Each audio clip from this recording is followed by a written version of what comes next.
伫饭店大厅展示花灯，拢是由将军区老人福利协进会以及嘉义国小志刚妈妈所创作。这次受到复兴饭店邀请来开展，真是长辈看到家己的作品伫这展示，拢相当的欢喜，纷纷向曾作老师以及饭店表达感谢。感谢复兴大饭店给我们将军区老人福利协进会这个机会。首先，我以老人协进会的常务理事来感谢各位来宾，各位还有复兴大饭店的这个精心的安排了这颗灯笼的创作，因为施老师给我们的题材是说以你将军区的特产为主来设计。刚才迄谢老师足骨力教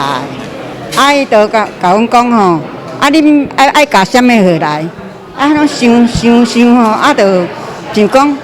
无来加一寡八仙，来加一寡较有吉利的物件来搭安尼啦。我的花灯剪纸是这一个，那因为学校呢给我们的课程是非常的开明的，所以我们就挑了这个剪纸。那因为配合的过年的气氛，所以一般我们的花灯给我们的感觉就是喜气洋洋，然后是一个喜庆的节日的代表。除了照明之外呢，还有的就是说，它是一个祈求平安的一个象征。花灯顶面的图案也不是凊彩用用，是以将军区当地渔农特产当作创作法相来设计，让长辈伫动手做的同时，也动头卡起香，达到手脑并用、延缓退化作用。剪纸我们老人可以动脑，可以动手，阿哥在家里随时想要做什么就做什么，头脑较袂退化，所以老师教阮已经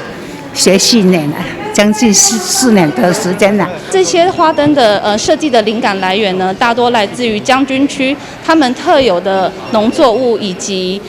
一些动物，还有一些人物这样子的一个可爱的造型呢，被刻画在我们的花灯上面。那阿公阿嬷们呢，透过这样子剪纸的一个过程呢，除了可以让他们动动手、动动脑之外呢，他们很多的作品也是跟着他们的家人还有小孙子们一起来完成的。那也有一些呢是在课程当中呢，跟平辈们一起同力合作来完成的。所以呢，就是增进了大家彼此之间的情感的交流。将军60整纸花灯展，为即麦开始一直展到3月底为止。民众现在来到复兴饭店的大厅，拢会当欣赏到这充满年节喜气的花灯。